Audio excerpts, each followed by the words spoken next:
Hi, Todd Skousen and the folks at the Oxford Group. This is Dave Salter coming to you live from the bustling metropolis of York, Pennsylvania. I have to admit right at the outset, this is a little bit uncomfortable for me. First of all, I've been told I have a great face for radio. And second, my dad always told me that if you're good, you should let other people tell you. So it's a little bit awkward for me to tell you about why I'm awesome and why I should get one of these writing jobs with you guys. But so I'm going to tell you a little bit my story in a little bit different way.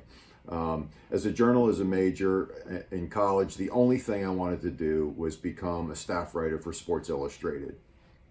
After working for 2 years for a daily rag down at the Jersey Shore as a sports writer, I had a decision to make. Sure, I was covering the New York Jets at the Meadowlands. I was covering major college basketball at Rutgers and Villanova. I had my own column, but I was also making $9,000 a year, and I was supplementing my income by substitute teaching in the daytime from 7 in the morning till 2:30 in the afternoon. And then I'd run home, try to get a quick nap, get something to eat, and try to be in the newspaper by 5 p.m. And then I could be on the phone till 1 in the morning taking high school scores. On Friday nights, I'd get home from the office and my buddies would already have been out at the clubs for 2 hours, and then I just usually went to bed. I literally bumped into a college teammate on the beach, and he was in town to oversee a 5K run that his organization was sponsoring. He was telling me about a job that he was creating in his department, and he asked me if I might be interested. I thought for a very short time, tripling my salary, working 9 to 5 Monday through Friday, it was a no-brainer. So Sports Illustrated had to wait. So that was my first and only venture into corporate America. I learned about marketing communications, developed a newsletter, marketing brochures, press releases, etc. So a bunch of new things that I hadn't learned previously. Unfortunately, after 18 months of sparkling personnel evaluations, the company had to downsize by 500 people. And yours truly was one of the newest employees and obviously one of the first to let go. I took a job I was completely ill-suited for, but I just got married, so that's one of the things you do. Fortunately, several months later, I got rescued again and started my nearly 20 plus year career in higher education as an assistant director of public relations at a small college in North Jersey. When I got the job, my new boss told me he needed somebody with really good writing chops. And I wondered why, because the job description just talked about press releases and things of that nature. What I didn't know, what the job description didn't say, was that the budget for this PR department was one that only Scrooge and Marley could appreciate. So we didn't have any money to hire an outside agency to develop our fancy 4-color marketing materials, etc. So my boss and I wrote everything from the 42-page view book that mom and dad get in the mail promoting the institution, to solicitation materials for the foundation that they use to ask people for money, and everything in between. It was a tremendous learning experience. After I felt like I knew enough, and after Diane and I had been driving 2 hours each way to work for several years in New Jersey rush hour traffic, we decided it was time to move. So I got a job at my next adventure was at a slightly larger college in York, Pennsylvania, where I got to run my own department. 3 months after landing at that job, I got the college on the front page of the Philadelphia Inquirer on Thanksgiving Day. My boss, the president of the institution, thought I was the best PR guy not in New York City. The college was enjoying the benefits of what I call the magazine ratings game. U.S. News and World Report and a bunch of other magazines would publish annual college ratings, and the college I landed at happened to be rated in several categories in U.S. and World Report that year, and I took full advantage of that. Fortunately, I'm slightly smarter than the Kardashian sisters, and I knew that the ratings game would eventually dry up. And then what would we have? We wouldn't have anything.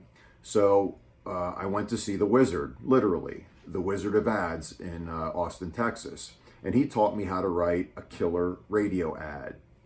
In fact, the first assignment I wrote for the class down there became first place winner from the Pennsylvania Association of Broadcasters the following year. Yep, it was me in there with all the agency boys from Philadelphia and Pittsburgh winning first place. So that was pretty neat.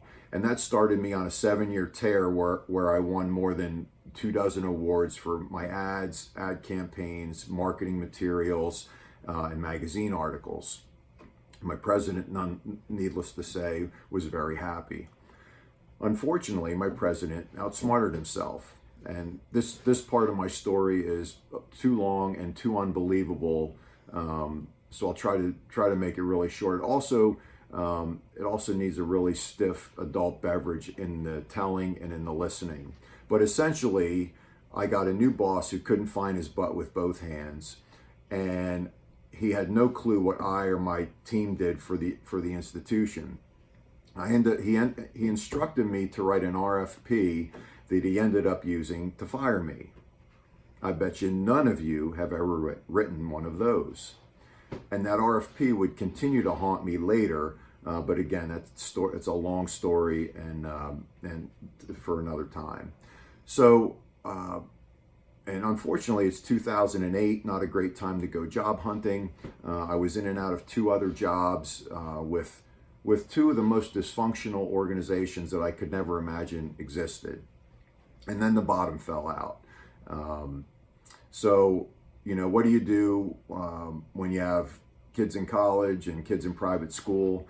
You do what you learn from your father and your grandfather who grew up in a small paper mill town in Northwest Pennsylvania. You get up every day and you put your best foot forward and do the best you can, and just try to keep making progress every day. You run a weight loss clinic for a year and a half. You ghostwrite 2 nonfiction books for fees. You try to do as many speaking engagements as you can. You write as many $100 articles as you can. Even though you can't make a living doing that, it keeps your skills sharp and it keeps you in the game. You even go and you punch in at a warehouse, 9 to 5, and use your hands and your back, because that's just what you have to do. And then every day you get up and you plot your comeback. And that's how I found Todd Skousen. I've actually become a member of American Writers and Artists, Inc., and I'm involved right now in one of their high-level courses. And that's where I saw Todd in his interview with Katie Akel. And so I really am enjoying, and I think the course I'm involved in is going to be tremendously beneficial to me. But over the last 8 years, what I've been through the last 8 years, you start to doubt yourself a little bit. And then you get a phone call from one of your editors that you had been writing for, and she calls to tell you that you won the Silver Award from the Parenting Media Association for an article that you had written for her parenting magazine about the opioid crisis in Pennsylvania. And then you submit your first assignment for the AWAI course, and the critique comes back and it says, I wouldn't change a thing. This is really good.